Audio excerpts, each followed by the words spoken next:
Hello students, आज हम start करेंगे एक्सरसाइज 13.2 के क्वेश्चंस। ठीक है ना। तो 13.2 के क्वेश्चन करने से पहले हमारा एग्जांपल नंबर 15 रह गया था, उसे हम देख लेते हैं। ठीक है ना। तो रीड करेंगे। कह रहा है कि if A vector, B vector, C vector are three vectors of equal magnitude. ठीक है ना। तो उनका जो मैग्नीट्यूड है वो इक्वल है एंड आर म्यूचुअली परपेंडिकुलर, और वो सभी क्या हैं, म्यूचुअली परपेंडिकुलर भी हैं। ठीक है ना। A vector, B vector and C vector, then prove that vector A vector plus B vector plus C vector makes equal angle with A vector, B vector and C vector. ठीक है ना। तो अभी इसको हम ग्राफ पे भी समझेंगे। क्वेश्चन आखिर पूछ क्या रहा है ना, तो कह रहा है कि यदि ए vector, B vector, C vector समान परिमाण के लंब सदिश हों तो सिद्ध कीजिए कि सदिश A vector plus B vector plus C vector सदिश हों ए वेक्टर, बी वेक्टर तथा सी वेक्टर के साथ बराबर कोण बनाती है। बात समझ में? ठीक है ना। तो सब सॉल्यूशन में सबसे पहले हम वो लिख लेंगे जो हमें गिवन है। ठीक है ना। उसने कहा A vector, B vector, C vector are three vectors of equal magnitude and are mutually perpendicular. तो क्या बोलेंगे कि चूंकि A vector, B vector and C vector are mutually perpendicular, so अगर तीनों वेक्टर आपस में एक दूसरे के परस्पर लंबवत हैं तो हम कह सकते हैं कि A vector dot B vector बराबर B vector dot C vector बराबर C vector dot A vector बराबर 0 होगा। ठीक है ना। तो कुछ इस तरीके से हम समझ सकते हैं कि यदि ए वेक्टर है, ये बी वेक्टर है और ये सी वेक्टर है, तो इस समय पर ये तीनों क्या हैं, एक दूसरे के परस्पर लंबवत हैं और इनके बीच में जो एंगल होगा वो कितना होगा, 90 डिग्री। और आपको पता है जब एंगल 90 डिग्री होता है तो A vector dot B vector क्या मिलता है, 0 मिलता है। और यही हमने समझा था कि ये परपेंडिकुलर की कंडीशन होती है कि अगर कोई भी दो वेक्टर्स आपस में म्यूचुअली परपेंडिकुलर हैं तो उन दोनों का जो डॉट प्रोडक्ट है वो कितना होगा, 0 होगा। तो वही हमें गिवन है। ठीक है ना। उसने कहा कि A vector, B vector, C vector are three vectors of equal magnitude, है ना। तो अगर मैं मैग्नीट्यूड की बात करूं, मैग्नीट्यूड, ठीक है ना, तो मैग्नीट्यूड इन सब का बराबर है, सेम है, यानी modulus of A vector is equal to modulus of B vector is equal to modulus of C vector होगा। ठीक है ना। और इसको हम मान लेते हैं कि माना ये ए है, इन तीनों का जो मॉडुलस है वो कितना है, ए है। जो मैग्नीट्यूड है, जो परिमाण है इन तीनों का, तीनों वेक्टर्स का, ए वेक्टर, बी वेक्टर, सी वेक्टर्स का, उसने कहा कि समान परिमाण के हैं, तो परिमाण हमने मान लिया ए तीनों का। बात समझ में? ठीक है ना। अब क्वेश्चन को ग्राफ पे समझते हैं।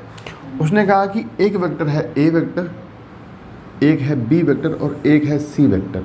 ठीक है ना। और वो म्यूचुअली परपेंडिकुलर है। तो कुछ इस तरीके से बनेगा। मान लिया हमने ये ए वेक्टर, ये माना हमने बी वेक्टर और ये माना हमने सी वेक्टर। ठीक है ना। वो म्यूचुअली परपेंडिकुलर हैं और उन तीनों का जो मैग्नीट्यूड है वो कितना है, तीनों का सेम है। फिर एक वेक्टर है हमारे पास, मान लो ये, जिसका नाम है A vector plus B vector plus C vector. ठीक है ना। मतलब इन तीनों वेक्टर्स का सम किया, फिर जो वेक्टर हमारे पास आया वो वेक्टर है ये A vector plus B vector C vector. ठीक है ना। तब वो पूछ रहा है कि prove that vector A vector plus B vector plus C vector makes equal angle with A vector, B vector and C vector. मतलब कि ये जो सदिश है A vector plus B vector plus C vector, ये इन तीनों सदिशों के साथ बराबर का एंगल बनाती है। तो हमने मान लिया कि ये जो एंगल है इसका एक्स एक्सिस के साथ या फिर जो ए वेक्टर है उसके साथ वो कोण है θ1। ठीक है ना। बी एक्सिस के साथ या फिर बी वेक्टर के साथ ये वेक्टर एंगल बनाता है, माना हमने θ2, और ये एंगल के साथ बनाता है, माना हमने θ3। ठीक है ना। तो हमें ये प्रूफ करना है कि θ1 बराबर θ2 बराबर θ3 होगा। बात समझ में आई? ठीक है ना। ये जो A vector plus B vector plus C vector है, ये वाला वेक्टर, ये इन तीनों वेक्टर्स के साथ में इक्वल एंगल बनाता है, ये हमें प्रूफ करना है।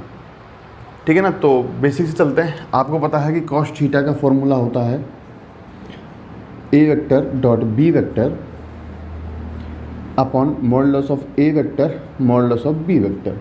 ठीक है ना। तो देखो हमारे पास A vector, B vector, C vector, तो A vector, B vector, C vector के ही रूप में दे रखे हैं। ठीक है ना। तो इनकी तो हमें ज़रूरत नहीं है, हम घटकों के रूप में इनका आपस में डॉट प्लॉट करवा देंगे, कोई दिक्कत नहीं। लेकिन हमें मॉडुलस चाहिए। अब हमें एंगल निकालना है A vector plus B vector plus C vector और ए वेक्टर के मध्य में। ठीक है ना। तो हमें इसका भी मॉडुलस चाहिए और इसका भी मॉडुलस चाहिए। तो इसका मॉडुलस तो है हमारे पास, कितना, ए, लेकिन यहाँ रखेंगे ना मॉडुलस को, तो लेकिन इसका मॉडुलस हमें चाहिए, तो इसका मॉडुलस या फिर A vector plus B vector plus C vector का जो मैग्नीट्यूड है वो हम सबसे पहले फाइंड करेंगे। बात समझ में आई? ठीक है ना। तो आपको पता है magnitude of A vector plus B vector plus C vector जो होता है वो कितना हो जाएगा, A vector plus B vector plus C vector dot A vector plus B vector plus C vector. और हमने कहा था कि यदि मुझे किसी भी वेक्टर का मैग्नीट्यूड या परिमाण निकालना है तो मैं उसी वेक्टर का उसी के साथ में क्या करवा दूँ, डॉट प्लॉट करवा दूँ। ठीक है ना। तो मुझे क्या मिलता है, उसके मॉडुलस का स्क्वायर मिलता है। बात समझ में? तो इसको सॉल्व करेंगे, क्या मिलेगा हमें, बंटनता वाली प्रॉपर्टी से A vector dot A vector plus A vector dot B vector plus A vector dot C vector. हमने ए वेक्टर का मल्टीप्लाई करवा दिया। अब बी वेक्टर का करेंगे तो B vector dot A vector plus B vector dot B vector plus B vector dot C vector. उसी तरीके से C vector dot A vector plus C vector dot B vector plus C vector dot C vector. बात समझ में आई? ठीक है ना। हमने क्या किया, इनका आपस में मल्टीप्लाई करवा दिया इस तरीके से बंटनता वाले नियम से। तो देखो यहाँ पर हमें क्या मिलेगा, A vector dot A vector हो जाएगा मॉडुलस ऑफ ए वेक्टर का स्क्वायर। ठीक है ना। प्रॉपर्टी जो है हमारे पास, हमने समझा था कि A vector dot A vector होता है मॉडुलस ऑफ ए वेक्टर का स्क्वायर, और इसी प्रॉपर्टी से हम ये मॉडुलस निकाल रहे हैं। बात समझ में आई? ठीक है ना। तो A vector dot A vector हो गया मॉडुलस ऑफ ए वेक्टर का square plus A vector dot B vector कितना हो जाएगा, देखो ध्यान से, 0, ये हो जाएगा 0 प्लस ये भी 0 हो जाएगा प्लस ये भी 0 हो जाएगा। B vector dot B vector कितना मिलेगा हमें, मॉडुलस ऑफ बी वेक्टर का स्क्वायर। ठीक है ना। ये तीनों क्या हो गए, 0 हो गए, प्लस ये भी 0 हो जाएगा, ये भी 0 हो जाएगा और ये भी 0 हो जाएगा, क्योंकि B vector dot C vector आपस में म्यूचुअली क्या है, ये परपेंडिकुलर परस्पर लंबवत है। और लंबवत वाली शर्त क्या होती है कि उन दोनों का डॉट प्रोडक्ट होता है वो किसके इक्वल होता है, 0 के इक्वल। तो ये सभी 0 हो जाएंगे, यानी 0 plus 0 plus 0 and plus modulus of C vector का स्क्वायर। बात समझ में आई? ठीक है ना। तो मैं लिख सकता हूँ मॉडुलस ऑफ ए वेक्टर का square plus modulus of B vector का square plus modulus of C vector का स्क्वायर। ठीक है ना।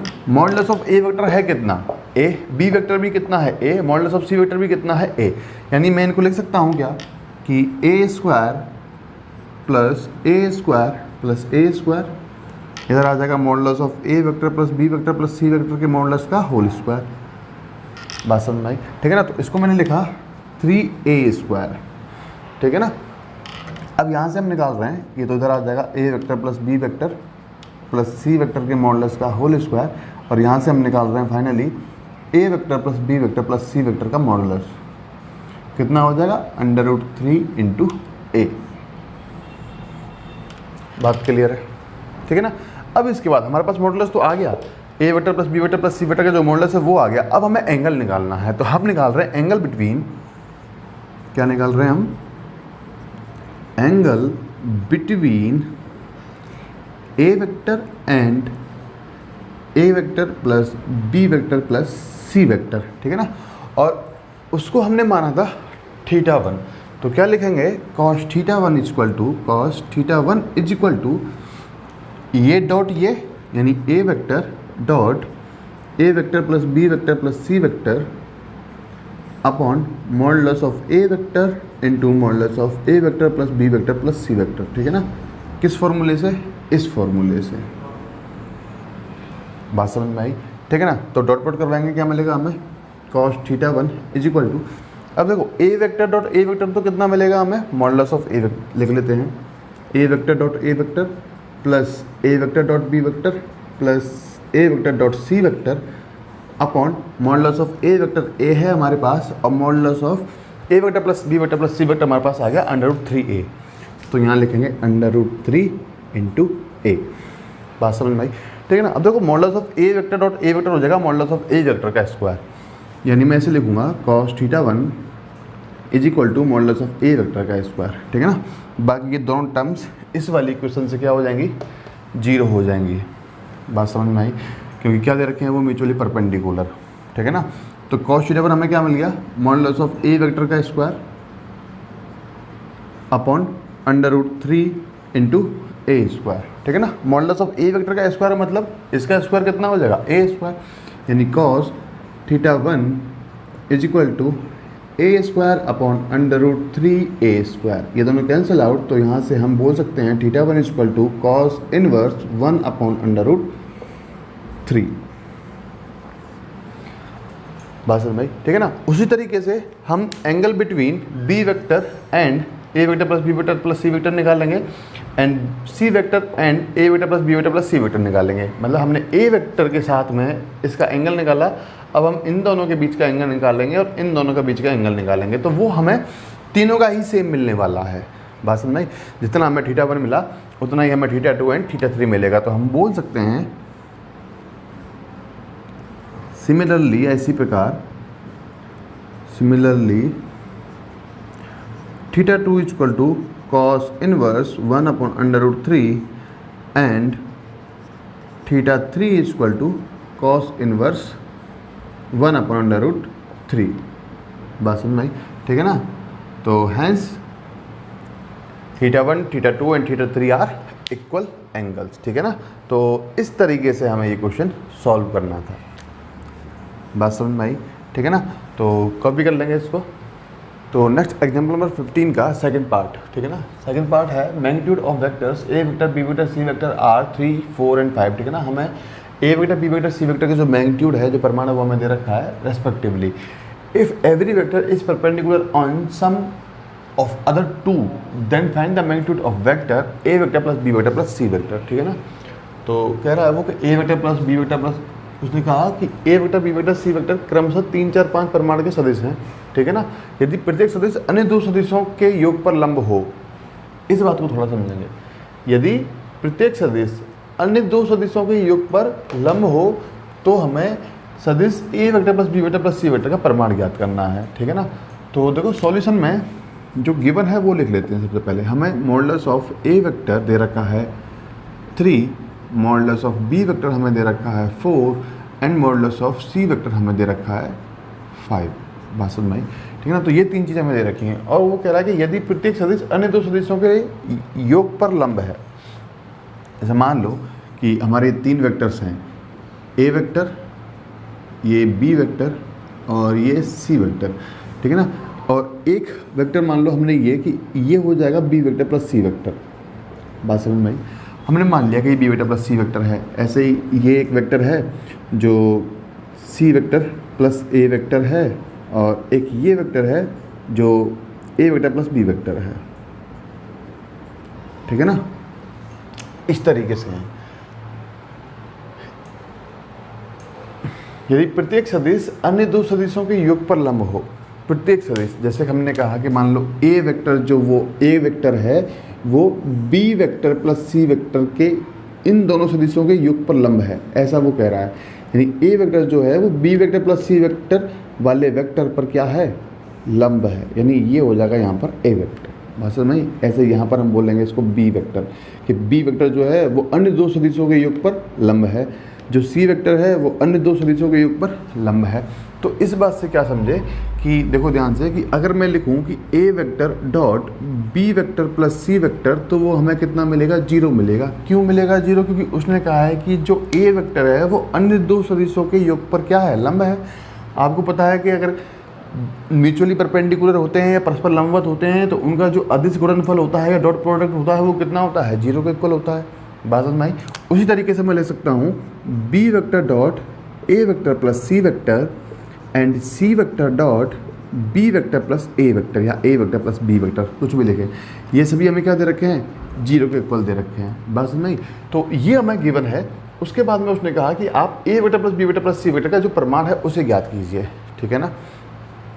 उससे पहले मैं इन तीनों इक्वेशंस को नाम देकर इनको सॉल्व कर लेता हूँ, ठीक है ना। हम क्या कर रहे हैं, इनको सॉल्व कर रहे हैं, ऐड कर रहे हैं। एडिंग, वो समझेंगे हम क्यों कर रहे हैं। Adding equation first, second and third, ठीक है ना। तो क्या हो जाएगा ये, A vector dot B vector plus C vector plus B vector dot A vector plus C vector and C vector dot B vector plus A vector, ठीक है ना, इज इक्वल टू 0। तो सॉल्व करेंगे इसको, क्या मिलेगा, A vector dot B vector plus A vector dot C vector plus B vector dot A vector plus B vector dot C vector plus C vector dot B vector plus C vector dot A vector equal to 0। और इसको अगर ध्यान से देखें तो देखो A vector dot B vector और ये भी A vector dot B vector है तो 2 हो जाएंगे, A vector dot C vector और ये भी A vector dot C vector है तो ये भी हो जाएंगे 2। और इसी तरीके से ये दोनों भी क्या हो जाएंगे 2 हो जाएंगे। तो मैं इनको लिख सकता हूँ, क्या लिख सकते हैं इनको हम, आपको ये बात पता है ना क्रम विनिमय से कि A vector dot B vector equal to B vector dot A vector होता है, ठीक है ना। तो इसी तरीके से हम इनको कह रहे हैं 2 हो जाएंगे ये ना, ऐड करेंगे तो क्या मिलेगा 2 into A vector dot B vector plus B vector dot C vector plus C vector dot A vector is equal to 0। तो ये हमें इस क्वेश्चन में दे रखा है। बस भाई अब हमें फाइंड करना है A vector plus B vector plus C vector का जो मॉडुलस है, ठीक है ना, उनका परिमाण जो है वो हमें फाइंड करना है। तो देखो किस तरीके से हम निकालेंगे। आपको पता है जो आपने प्रॉपर्टी पढ़ी थी या फिर हमने एक रिजल्ट निकाला था A vector dot A vector equal to modulus of A vector का स्क्वायर, उसी से हम निकालेंगे, ठीक है ना।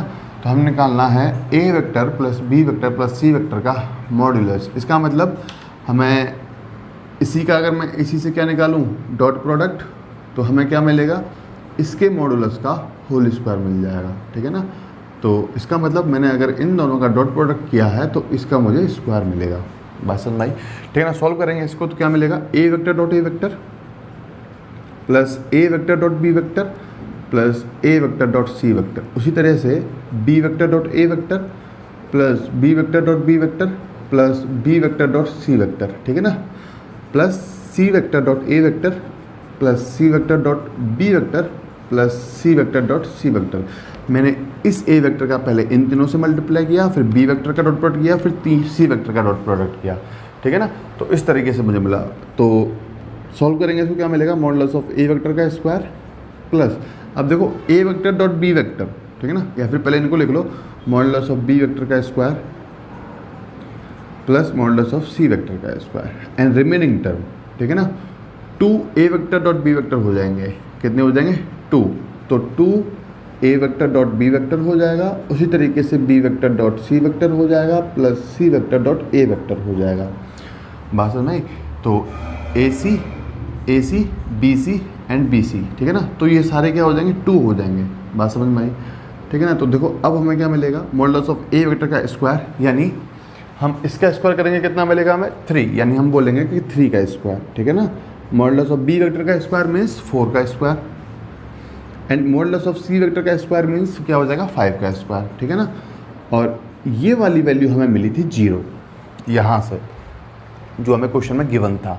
बात समझ में आई, ठीक है ना। तो modulus of A vector plus B vector plus C vector का whole square is equal to 9 plus 16 plus 25, और ये हो जाएंगे 25 एंड 50, यानी A vector plus B vector plus C vector का मॉडुलस का स्क्वायर इक्वल टू हमें कितना मिल गया 50, यानी A vector plus B vector plus C vector जो है उसका मॉडुलस हमें मिल जाएगा √50। बात समझ में आई। या आप इसको आप लिखो इस तरीके से कि 25 × 2 और आप इसे लिख दो फिर 5√2, ठीक है ना। Modulus of A vector plus B vector plus C vector जो है वो हमें मिल जाएगा 5√2। बात समझ में आई, ठीक है ना। तो इस तरीके से इस एग्जाम्पल को सॉल्व करना था, ठीक है ना। कॉपी करेंगे इसको। तो नेक्स्ट हम स्टार्ट करेंगे एक्सरसाइज 30.2 के क्वेश्चंस, ठीक है ना। तो क्वेश्चन नंबर 1 बहुत ईजी है, मैं आपको एक पार्ट जो है उसका मैं बता देता हूँ। क्वेश्चन नंबर फर्स्ट में आपको दे रखा है कि 2 वेक्टर्स हैं ए वेक्टर और बी वेक्टर, उनका आपको मैग्नीट्यूड दे रखा है। तो मान लो कि let magnitude of A vector is equal to आपको दे रखा है 4 and magnitude of B vector आप मान लोगे आपको दे रखा है 5, ठीक है ना।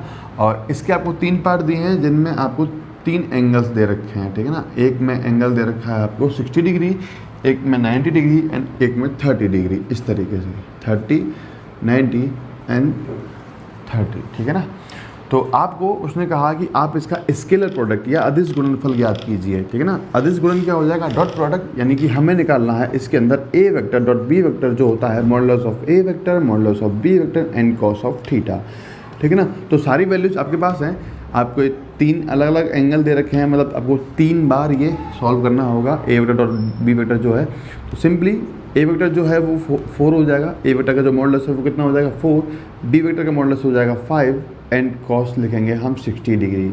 बात समझ में आ रही है, ठीक है ना, इस तरीके से। और कॉस 60 डिग्री जो होता है वो होता है 1/2, तो ये हो जाएगा 1/2, तो 2 से 2 टाइम्स एंड जो आंसर है वो आ जाएगा 10, यानी A vector dot B vector कितना आया 10। और हमने बात की थी आपसे जब हमने रिजल्ट्स निकाले थे कि scalar product is a scalar quantity, तो एक स्केलर क्वांटिटी मिलेगी, है ना। अगर ये वेक्टर क्वांटिटी होती तो इसके साथ में आई कैप, जे कैप, के कैप हमें मिलता, मैग्नीट्यूड के साथ में हमें डायरेक्शन मिलती, लेकिन डॉट प्रोडक्ट जो है वो एक स्केलर क्वांटिटी है, तो हमें कितना मिलेगा, ये स्केलर क्वांटिटी ही मिलेगी।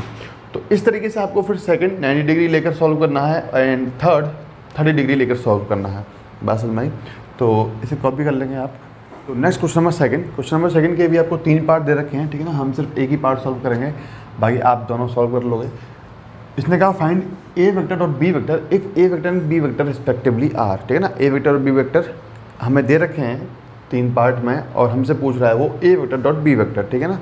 तो सिंपली आपको घटकों के रूप में इसको सॉल्व करना होगा, क्योंकि एंगल नहीं बोला उसने, तो हम निकाल रहे हैं A vector dot B vector. तो क्या हो जाएगा, ये 2i cap plus 5j cap dot 3i cap minus 2j cap, ठीक है ना। तो आपको पता है कि i कैप होता है 1, है ना। हमने समझा था कि i कैप होगा 1 एंड i कैप डॉट j कैप इक्वल टू होता है 0। तो यहाँ पर उसी तरह से हम इसको सॉल्व करेंगे। i कैप हो जाएगा 1, यानी 2 × 3 कितना 6, फिर i कैप डॉट j कैप 0 हो जाएगा and j cap dot i cap भी 0 हो जाएगा। फिर हमें मिलेगा j कैप डॉट j कैप, इट मीन्स 5 × -2, ये हो जाएगा -10। तो फाइनल जो आंसर है A vector dot B vector हमारे पास आ जाएगा -4, ठीक है ना। तो इस तरीके से हम इन तीनों पार्ट को, बाकी जो 2 पार्ट हैं उन्हें आप सॉल्व करोगे, ठीक है ना। तो कॉपी कर लेंगे इसको। नेक्स्ट क्वेश्चन नंबर 3 है प्रूव दैट दिस थिंग, ठीक है ना। तो बहुत ही अच्छा क्वेश्चन है, इसको ध्यान समझेंगे। सॉल्यूशन में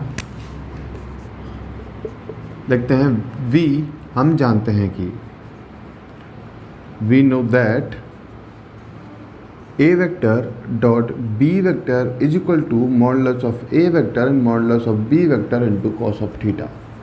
बात समझ, ये होता है। यहाँ से अगर मैं बात करूँ कि A vector dot B vector upon modulus of A vector modulus of B vector equal to हमें क्या मिल जाएगा, कॉस ऑफ थीटा। बात समझ में आई, ठीक है ना। और कॉस थीटा का जो परिसर होता है, आपने पढ़ा होगा कि कॉस थीटा का परिसर या जो रेंज होता है वो होता है -1 से लेकर 1 तक, इस तरीके से। बात समझ में आई। तो हम क्या कर रहे हैं, दोनों साइड हम मॉडुलस ले रहे हैं ना। मॉडुलस लेने पर या फिर taking modulus both side, taking modulus both side, ठीक है ना।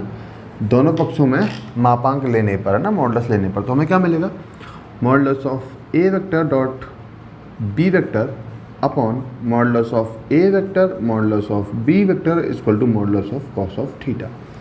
इसका मतलब हमने इस कॉस का मॉडुलस कर दिया, है ना।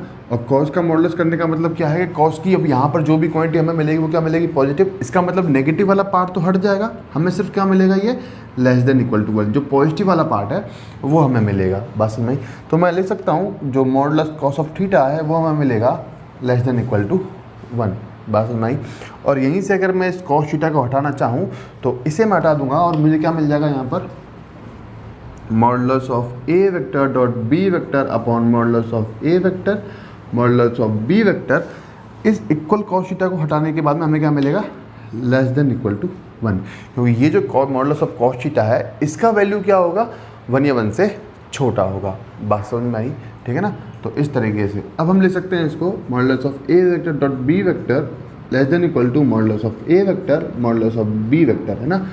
Squaring both side, squaring both side, तो हमें क्या मिलेगा, modulus of A vector dot B vector का square equal to less than equal to modulus of A vector का square and modulus of B vector का स्क्वायर।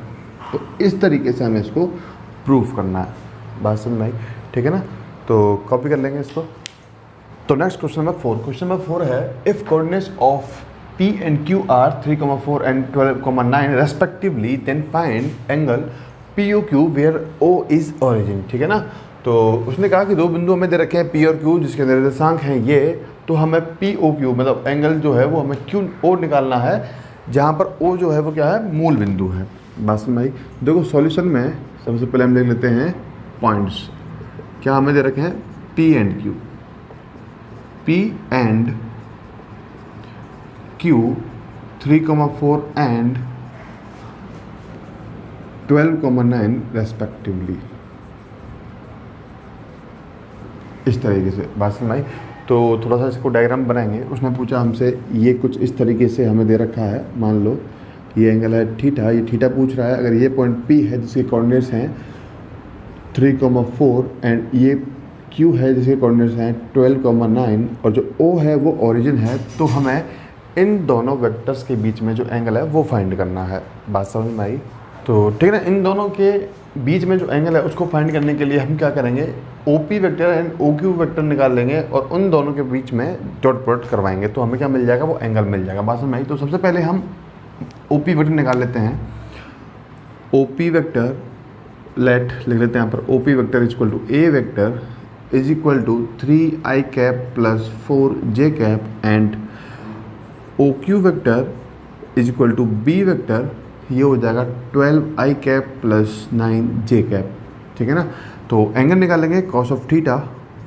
कॉस ऑफ थीटा होता है A vector dot B vector upon modulus of A vector modulus of B vector. तो यहाँ से modulus of A vector हमें मिल जाएगा under root 3 square plus 4 square, it means 9 plus 16, तो ये हो जाएगा अंडर रूट 25 यानी 5। तो मॉडुलस ऑफ A वेक्टर हमारे पास कितना आ गया, 5 and modulus of B vector निकालेंगे तो कितना हो जाएगा under root 12 square plus 9 square, it means 144 plus 81, यानी ये हो जाएगा 5 225। ठीक है ना। तो मॉडुलस B वेक्टर कितना आ जाएगा 25 नहीं 15, कितना आ जाएगा ये 15 आ जाएगा। बात समझ भाई। ठीक है ना। तो कॉस ऑफ थीटा निकाल लेते हैं। A vector dot B vector मतलब 3i cap plus 4j cap dot 12i cap plus 9j cap upon modulus of A vector आ जाएगा 5 and modulus of B vector आ जाएगा 15। ठीक है ना। सिंपली यहाँ पर i कैप वाले मल्टीप्लाई होंगे एंड j कैप वाले, तो 12 3 जा 36 प्लस 9 4 जा 36 अपॉन 5 2 75। ठीक है ना। तो ये हो जाएगा 272 अपॉन 75। बात समझ में आई। कॉस ऑफ थीटा, तो यहाँ से हम निकाल देंगे theta is equal to cos inverse 72 upon 75। ठीक है ना। तो इस तरीके से हमें ये एंगल फाइंड करना है। ये जो एंगल है वो एंगल कौन सा है, एंगल POQ। ठीक है ना। तो कॉपी कर लेंगे इसको। तो next question number 5। Question number 5 में आपको लैम्बडा का वैल्यू फाइंड करना है जब आपको कहा गया है कि A वेक्टर और B वेक्टर जो है वो म्यूचुअली परपेंडिकुलर है। ठीक है ना। तो आप A vector dot B vector equal to 0 रखोगे और A वेक्टर और B वेक्टर रखोगे, फिर इनका जो डॉट प्रोडक्ट है वो आप कंपोनेंट्स के रूप में, घटकों के रूप में निकालोगे और वहाँ से आप लैम्बडा का वैल्यू जो है वो फाइंड कर लोगे। ठीक है ना। तो आपको क्वेश्चन नंबर 5 आपको करना है, हम क्वेश्चन नंबर 6 करेंगे। क्वेश्चन नंबर 6 है find the projection of the vectors 4i cap minus 2j cap plus k cap on the vector 3i cap plus 6j cap minus 2k cap. ठीक है ना। हमें दो वेक्टर्स दे रखे हैं और हमें इस वेक्टर का इस वेक्टर पे क्या चाहिए, प्रक्षेप चाहिए। तो सॉल्यूशन में सबसे पहले मान लेंगे let A vector is equal to 4i cap minus 2j cap plus k cap and B vector is equal to 3i cap plus 6j cap minus 2k cap. ठीक है ना। तो हमें क्या करना है, हमें A वेक्टर का B वेक्टर पर प्रक्षेप चाहिए। क्या चाहिए, प्रक्षेप। तो इसको हमने समझा था कि जिस पर हमें चाहिए उस पर हम कैप लगा देते हैं। इसका मतलब A वेक्टर का B वेक्टर पर प्रक्षेप निकालेंगे तो हम करेंगे इसको A vector dot B cap. बात समझ में आई। ठीक है ना। तो A वेक्टर तो हमारे पास है, हमें B कैप निकालना है। तो B कैप निकालने के लिए हम करेंगे B vector upon modulus of B vector. ठीक है ना। तो सबसे पहले मॉडुलस ऑफ B वेक्टर निकाल लेते हैं। Modulus of B vector is equal to under root कितना मिलेगा 3 square plus 6 square plus 2 square, it means ये हो जाएगा 9 प्लस 36 प्लस 4 यानी 49, यानी हमें मिल गया 7। मॉडुलस ऑफ बी वेक्टर कितना मिला हमें? 7, ठीक है ना। तो बी कैप निकालेंगे। बी कैप इक्वल टू हो जाएगा B vector means 3i cap plus 6j cap minus 2k cap whole divide by 7। बात समझ में आई, ठीक है ना। तो ये वैल्यूज उठा के इसमें पुट कर देते हैं, जो आंसर है, जो प्रक्षेप है वो हमारे पास आ जाएगा।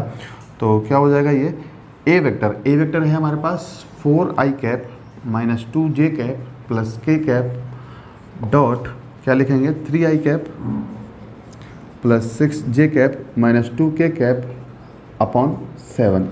बात समझ में आई, ठीक है ना। अब इन दोनों का हमें डॉट प्लॉट करवाना है घटकों के रूप में, तो कर देते हैं। क्या मिलेगा, आई कैप क्या हो जाएगा 1, यानी 4 3 जा 12। उसी तरह से आई कैप के कैप 0 मिल जाएंगे हमें।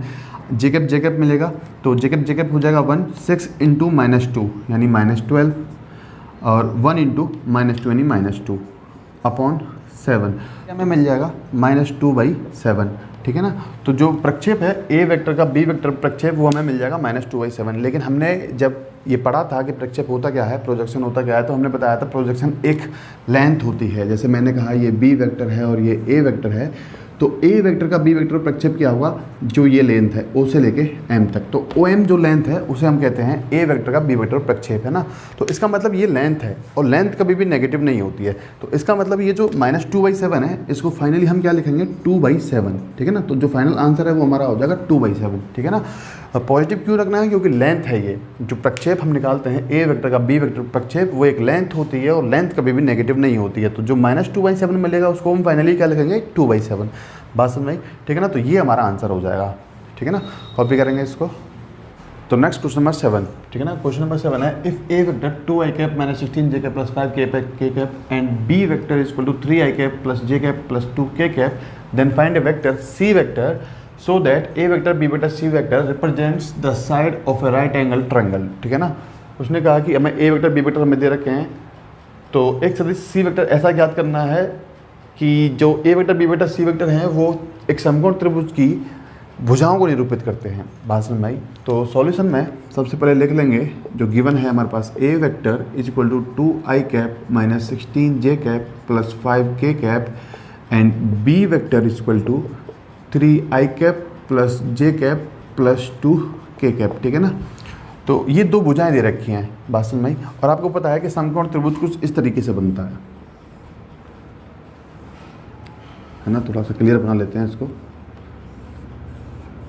कुछ इस तरीके से, ठीक है ना। तो अब इसमें एक यहाँ होता है 90 डिग्री एंगल, बात समझ में आई। इसका मतलब 90 डिग्री एंगल है, इसका मतलब क्या होगा कि जो दो वेक्टर हैं, एक वेक्टर तो होगा ये और एक वेक्टर होगा ये जो दो वेक्टर हैं ये म्यूचुअली क्या है, परपेंडिकुलर, परस्पर क्या है, लंबवत हैं। तो इन दोनों का जो अदिश गुणन होगा वो किसके इक्वल होगा, 0 के इक्वल। तो इसका मतलब हम चेक करते हैं कि ये जो ए वेक्टर है क्या यही है और क्या बी वेक्टर यही है, क्या ए वेक्टर और बी वेक्टर के बीच में जो एंगल है वो 90 डिग्री है, वो हम चेक करते हैं, ठीक है ना। तो चेक करने के लिए क्या करेंगे कि A vector dot B vector हम निकाल लेंगे। ये हमें कितना मिलना चाहिए, 0। तो करते हैं 2i कैप, या फिर यहीं कर लेते हैं इसको, क्या लिखेंगे इसको 2i cap minus 16j cap plus 5k cap dot 3i cap plus j cap plus 2k cap. बात समझ में आई, ठीक है ना। सी वेक्टर निकालेंगे अभी थोड़ी देर में। पहले हम चेक कर रहे हैं कि ये जो एंगल 90 डिग्री है वो क्या इन दोनों वेक्टर्स के बीच का एंगल है, ठीक है ना। अगर होगा तो इनका डॉट प्रोडक्ट हमें कितना मिलेगा, 0 मिलेगा। बात समझ में आई, ठीक है ना। तो आई कैप मल्टीप्लाई हो जाएगा, कितना मिलेगा 6, जे कैप मल्टीप्लाई हो जाएगा, कितना मिलेगा हमें -16 एंड के कैप मल्टीप्लाई हो जाएगा, कितना मिलेगा हमें 5 × 2 10, ठीक है ना। तो इसका मतलब ये हमें मिल गया 16 - 16 = 0। तो A vector dot B vector हमें कितना मिल गया, 0। तो इसका हम बोल सकते हैं कि जो ए वेक्टर है वो बी वेक्टर और ए वेक्टर जो है वो म्यूचुअली क्या है, परपेंडिकुलर हैं। बात समझ में आई। इसका मतलब मैं इसे कह सकता हूँ ए वेक्टर अब, और इसे मैं अब कह सकता हूँ बी वेक्टर, ठीक है ना। तो हमें ये जो सी वेक्टर है ये हमें ज्ञात करना है। बात समझ में आई। तो लिख लेते हैं यहाँ पर ए बी एंड सी। तो ट्रायंगल ए बी सी में क्या लिखेंगे, ट्रायंगल ए बी सी में सदिश योग के, या फिर triangle law of vector addition, triangle by triangle law of vector addition, ठीक है ना, सदिश योग के त्रिभुज नियम से।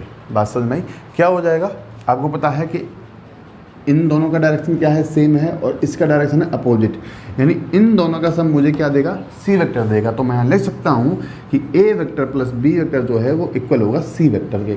बात समझ में आई? तो सी वेक्टर फाइंड करने के लिए हम सिंपली ए वेक्टर और बी वेक्टर को ऐड कर देंगे। तो सी वेक्टर इक्वल टू लिखेंगे, ए वेक्टर कितना है 2i cap minus 16j cap plus 5k cap, and B vector है हमारे पास 3i cap plus j cap plus 2k cap. बात क्लियर है? ठीक है ना, इन दोनों का सम करो, सी वेक्टर आ जाएगा। तो सी वेक्टर इक्वल टू हम लिखेंगे 2i cap plus 3i cap यानी 5i cap, 16i j cap plus 1j cap यानी माइनस 15j कैप, 5 प्लस 2 यानी 7k कैप। तो जो सी वेक्टर है, सी वेक्टर वो हमारे पास आ जाएगा। बात समझ में आई? तो हमने जब A vector dot B vector equal to 0 हमने निकाला, तो इसका मतलब हमें पता चल गया कि ये एक समकोण त्रिभुज तो बनेगा। बात समझ में आई? यदि हम इस तरीके से नहीं निकालते हैं तो प्रूव करने के लिए हमें वही करना पड़ेगा कि मॉडुलस ऑफ ए वेक्टर का square plus modulus of B vector का स्क्वायर इक्वल टू हमें मॉडुलस ऑफ सी वेक्टर का स्क्वायर मिलेगा। ठीक है ना, ये जो प्रॉपर्टी होती है आधार का स्क्वायर प्लस लंब का स्क्वायर इक्वल टू कर्ण का स्क्वायर, तो उस तरीके से हम इसको प्रूव कर सकते हैं कि हाँ ये एक समकोण त्रिभुज है। अगर हम ऐसा कर देते हैं तो भी हमारे समझ में आ जाता है कि हाँ ये एक समकोण त्रिभुज होगा, मतलब ए वेक्टर और बी वेक्टर के बीच में जो एंगल है वो कितना होगा, 90 डिग्री होगा। बात समझ में आई? तो सी वेक्टर में निकाला सदिश योग के त्रिभुज नियम से इस तरीके से। ठीक है ना, तो जो सी वेक्टर है ये हमारे पास आ जाएगा। बात समझ में आई? ठीक है ना, तो कॉपी कर लेंगे इसको। Next question number 8। Question number 8 है, if modulus of A vector plus B vector equal to modulus of A vector minus B vector then prove that A vector and B vector are mutually perpendicular vectors. ठीक है ना, तो हमें ये equal दिया है और उसने पूछा है कि जो ए वेक्टर और बी वेक्टर हैं वो परस्पर लंब सदिश हैं या नहीं, ये हमें निकालना है। ठीक है ना, तो सॉल्यूशन देखते हैं इसका क्या होगा। Modulus of A vector plus modulus of B vector, sorry modulus of A vector plus B vector equal to modulus of A vector minus B vector हमें गिवन है। ठीक है ना, तो इसको सॉल्व करने के लिए हम कर रहे हैं स्क्वायरिंग बोथ साइड। क्या कर रहे हैं? Squaring both side. तो हमें क्या मिलेगा, modulus of A vector plus B vector का square equal to modulus of A vector minus B vector का स्क्वायर। ठीक है ना, और इस प्रॉपर्टी से कि A vector dot A vector equal to modulus of A vector का स्क्वायर होता है, तो इस प्रॉपर्टी से हम इसको लिख सकते हैं A vector plus B vector dot A vector plus B vector is equal to A vector minus B vector dot A vector minus B vector, इस तरीके से। बात समझ में? अब इसका डॉट प्रोडक्ट करवाएंगे तो क्या हो जाएगा, A vector dot A vector plus A vector dot B vector. ठीक है ना, ए वेक्टर का मल्टीप्लाई किया प्लस बी वेक्टर करेंगे तो B vector dot A vector plus B vector dot B vector is equal to, same इधर करना है, A vector dot A vector minus A vector dot B vector minus B vector dot A vector and minus minus plus B vector dot B vector. बात समझ में आई? ठीक है ना, तो सिंपली देखो A vector A vector A vector A vector cancel हो जाएगा, ऐसे ही बी वेक्टर से ये बी वेक्टर वाले कैंसिल हो जाएंगे। ठीक है ना, और इधर मिलेगा हमें A vector dot B vector plus B vector dot A vector को मैं वापस लिख सकता हूँ A vector dot B vector. बात समझ में आई? और ये टर्म्स भी इधर आ जाएंगी तो हमें मिलेगा इधर plus A vector dot B vector, और इसे भी मैं A vector dot B vector लिखूंगा तो लिखूंगा plus A vector dot B vector is equal to 0। ठीक है ना, तो ये हो गए 4 A vector dot B vector is equal to 0। It means A vector dot B vector is equal to 0। अगर A vector dot B vector is equal to 0 है तो इसका मतलब क्या है कि A vector and B vector जो है वो म्यूचुअली परपेंडिकुलर हैं। तो ये हमारा प्रूव हो गया। ठीक है ना, तो क्या लिखेंगे, हैंस प्रूव्ड। हैंस प्रूव कि हमें पता है कि जब दोनों वेक्टर एक दूसरे के परपेंडिकुलर होते हैं तो उनका जो अदिश गुणन है या डॉट प्रोडक्ट है वो कितना मिलता है, हमें 0 मिलता है। बात समझ में आई? तो इस तरीके से इसको सॉल्व करना है, कॉपी करेंगे इसको। Next question number 9। Question number 9 आपको सॉल्व करना है, मैं उसको हिंट दे रहा हूँ आपको। ठीक है ना, तो क्वेश्चन नंबर 9 में आपको ये 4 पॉइंट दे रखे हैं और उसने कहा कि आपको प्रूव करना है कि जो ए बी है वो परपेंडिकुलर है सी डी के। बात समझ में आई? ठीक है ना, तो सबसे पहले आप इन सभी पॉइंट्स का क्या निकाल लोगे, पोजीशन वेक्टर या स्थिति सदिश। स्थिति सदिश निकालने के बाद में आप निकाल लोगे ए बी वेक्टर। ठीक है ना, आपको ए बी वेक्टर निकालना है इस तरीके से, position vector of point B minus position vector of point A. उसी तरीके से आप निकालोगे सी डी वेक्टर, क्या हो जाएगा, position vector of point D minus position vector of point C, इस तरीके से। बात समझ में आई? ठीक है ना। जब आपके पास ए बी वेक्टर और सी डी वेक्टर आ जाएंगे तो आप करोगे उनका डॉट प्रोडक्ट, ठीक है ना, और वो होना चाहिए जीरो के इक्वल। अगर वो जीरो मिलता है तो हम बोलेंगे कि जो ए बी वेक्टर है वो परपेंडिकुलर है सी डी वेक्टर के। बात समझ में आई? तो ये वाला क्वेश्चन आप लोग सॉल्व करोगे, उसके बाद हम क्वेश्चन नंबर 10 करेंगे, ठीक है ना। तो कॉपी कर लेंगे इसको। तो next question number 10, question number 10 है for any vector A vector prove that A vector is equal to this thing, ठीक है ना। हमें प्रूव करना है कि ए वेक्टर हमें इतना मिलेगा किसी भी सदिश ए वेक्टर के लिए। बात समझ में आई? ठीक है ना। तो सॉल्यूशन में सबसे पहले हम मान लेते हैं कि let A vector is equal to a1 i cap plus a2 j cap plus a3 k cap, ठीक है ना, इस तरीके से। फिर हमें जो दे रखा है, जैसे ए वेक्टर आई कैप दे रखा है, तो हम यहाँ पर सॉल्व करेंगे। सबसे पहले ए वेक्टर डॉट आई कैप हमें कितना मिलेगा। ए वेक्टर का वैल्यू हमने निकाला अभी a1 i cap plus a2 j cap plus a3 k cap. इसका डॉट प्रोडक्ट करवाना है हमें आई कैप के साथ में, ठीक है ना। तो आपको पता है आई कैप 1 होता है, जे कैप आई कैप 0 हो जाएगा, एंड के कैप आई कैप कितना हो जाएगा, 0 हो जाएगा, ठीक है ना। तो सिंपली हमें A vector dot I cap जो है वो मिल जाएगा a1, क्योंकि आई कैप हो गया 1, तो सिर्फ क्या बच गया, a1 बच गया। उसी तरह से हम ए वेक्टर डॉट जे कैप करवाएंगे तो ये हो जाएगा a1 आई कैप प्लस a2 जे कैप प्लस a3 के कैप डॉट जे कैप। तो ये भी हमें कितना मिल जाएगा, a2 मिल जाएगा। बाकी सारी चीज़ें क्या हो जाएंगी, 0 हो जाएंगी। बात समझ में आई? फिर हमें निकालना है ए वेक्टर डॉट के कैप, ठीक है ना। तो इसी तरीके से इसके भी निकाल लेंगे, a1 आई कैप प्लस a2 जे कैप प्लस a3 के कैप का डॉट प्रोडक्ट के कैप के साथ में। बात समझ में आई? ठीक है ना। किसके साथ में, के कैप के साथ में। तो ए वेक्टर डॉट के कैप भी हमें कितना मिल जाएगा, a3 मिल जाएगा, क्योंकि के कैप हो गया 1। बाकी इनके साथ में अगर मल्टीप्लाई होगा इस के कैप का तो कितना मिलेगा, 0। बात समझ में आई? अब equation number first, equation number second मान रहे हैं इनको, equation number third and equation number 4, ठीक है ना। तो क्या लिखेंगे, from equation first second third and 4, ठीक है ना। तो आपको equation number second, equation number third and equation number 4 से a1 a2 a3 का वैल्यू लेकर इक्वेशन नंबर 1 में पुट करना है। तो A vector is equal to हमें क्या मिलेगा, देखो a1 का वैल्यू है ए वेक्टर आई कैप, ठीक है ना। क्या है, A vector dot I cap, और यहाँ आ जाएगा आई कैप। ऐसे ही a2 का वैल्यू रखेंगे यहाँ से, ऐसे ही हम a3 का वैल्यू लिखेंगे। तो a2 का वैल्यू है A vector dot J cap, और जे कैप जो इक्वेशन में है वो आ जाएगा। फिर हमें लिखना है a3 का वैल्यू, इसका मतलब क्या, ए वेक्टर डॉट के कैप और के कैप आ जाएगा। तो इस तरीके से इस क्वेश्चन को हमें सॉल्व करना है, और ये हमारा हो जाएगा प्रूव, ठीक है ना। बात समझ में आई? तो कॉपी कर लेंगे इसको।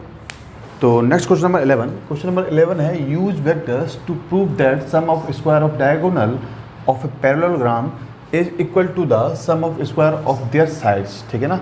उसने कहा कि सदिश विधि से सिद्ध कीजिए कि समांतर त्रिभुज के विकर्णों के वर्गों का योग, विकर्णों के वर्गों का योग उसकी भुजाओं के वर्गों के योग के बराबर होता है। बात समझ में आई? ठीक है ना।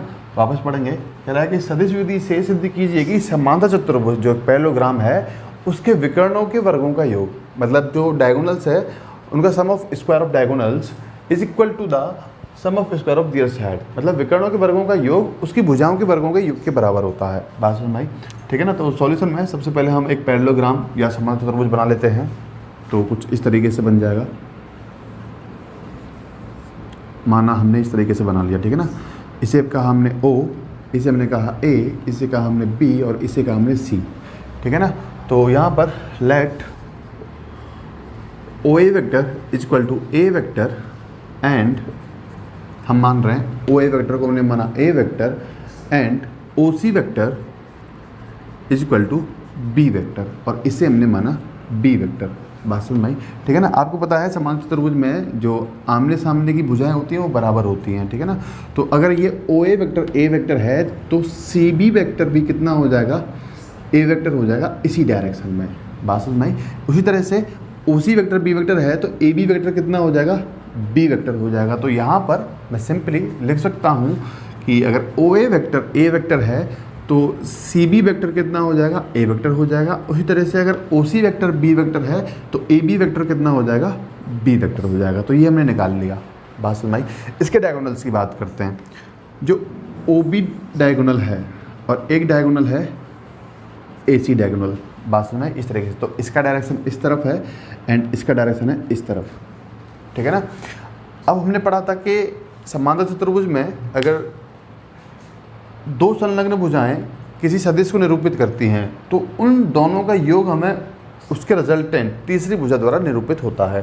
तो इसका मतलब क्या कि यदि ये ए वेक्टर है, या फिर आप इस तरीके से समझो कि ट्रायंगल OAB में OA और AB का साइड जो है, या OA और AB का जो डायरेक्शन है वो सेम है, मतलब इनका डायरेक्शन है इस तरीके से, लेकिन OB का डायरेक्शन है इस तरीके से, अपोजिट डायरेक्शन। तो इन दोनों वेक्टर्स का सम हमें ये वाली लाइन देगी। बात समझ में? तो मैं लिख सकता हूँ OA vector plus AB vector is equal to कितना, OB वेक्टर, ठीक है ना। तो क्या समझे हम कि OA वेक्टर है A वेक्टर, AB वेक्टर है B वेक्टर, ये हमें मिलेगा OB वेक्टर। तो जो OB वेक्टर है ये वाला, ये हमने निकाला A vector plus B vector. बात समझ में आई? फिर हम ट्रायंगल ले रहे हैं, ट्रायंगल OAC में क्या ले रहे हैं, OAC में। ट्रायंगल OAC में देखो OA और AC का डायरेक्शन एक ही है, लेकिन OC का जो डायरेक्शन है वो क्या है, अपोजिट डायरेक्शन है। OA एंड AC का जो डायरेक्शन है वो सेम डायरेक्शन, मतलब इसी डायरेक्शन में जा रहे हैं, लेकिन जो OC है वो उनके उल्टे डायरेक्शन में है, ठीक है ना। तो यहाँ हम लिख सकते हैं उसी तरीके से कि OA vector plus AC vector is equal to हमें मिलेगा OC वेक्टर। बात समझ में आई? ठीक है ना। तो यहाँ से हमें ये डायगोनल AC वेक्टर निकालना है, तो AC वेक्टर क्या मिलेगा हमें, OC वेक्टर माइनस कितना, OA वेक्टर, ठीक है ना। OC वेक्टर कितना है, OC वेक्टर है हमारे पास B वेक्टर, और OA वेक्टर कितना है, OA वेक्टर कितना है हमारे पास A वेक्टर। तो B vector minus A vector आ गया हमारे पास AC वेक्टर। जो AC डायगोनल है वो हमारे पास कितना आ जाएगा, B vector minus A vector. तो इतना हमने निकाल लिया। बात समझ में आई? ठीक है ना। तो एक बार चेक कर लेते हैं कैमरे में आ रहा है नहीं आ रहा, यस आ रहा है, ठीक है ना। तो इतना हमने निकाला। फिर क्वेश्चन पढ़ेंगे वापस। उसने कहा कि sum of square of diagonals, मतलब समांतर चतुर्भुज के विकर्णों के वर्गों का योग। विकर्ण कौन कौन से हैं, विकर्ण है AC एंड OB। विकर्ण कौन कौन से हैं, AC वेक्टर है प्लस OB वेक्टर है। बात समझ में आई? उसने कहा विकर्णों के वर्गों का योग, तो इनका हम कर देते हैं स्क्वायर। इन दोनों का योग हमें क्या मिलेगा, इसकी भुजाओं के वर्गों के योग के बराबर मिलेगा। तो इनका स्क्वायर करने के बाद योग करते हैं और देखते हैं हमें क्या मिलता है। बात समझ में आई?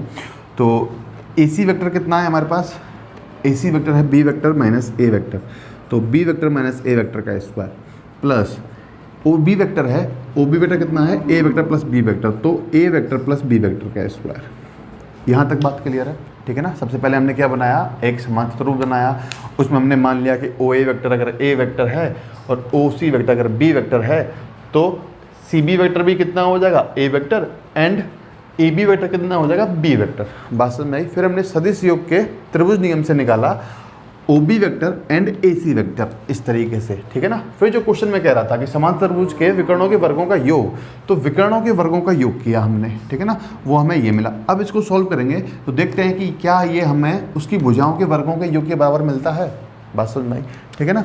तो सॉल्व करेंगे, इसको क्या मिलेगा, B वेक्टर का स्क्वायर प्लस A वेक्टर का square minus 2A vector into B vector plus A vector का स्क्वायर प्लस B वेक्टर का square plus 2A vector into B vector.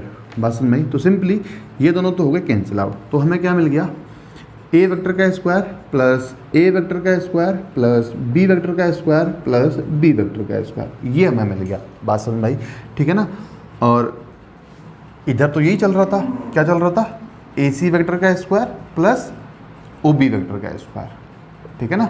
अब देखो A वेक्टर क्या है, A वेक्टर है OA vector, तो मैं इसको लिख सकता हूँ OA वेक्टर का स्क्वायर। बात समझ में आई? ठीक है ना। A वेक्टर क्या है, एक तो OA वेक्टर है और साथ के साथ CB वेक्टर भी है, तो मैं इसको लिख सकता हूँ प्लस CB वेक्टर का स्क्वायर, इस वाले A वेक्टर को। उसी तरीके से B वेक्टर को हम लिख सकते हैं OC वेक्टर का स्क्वायर, ठीक है ना, एंड B वेक्टर को हम ले सकते हैं AB वेक्टर का स्क्वायर।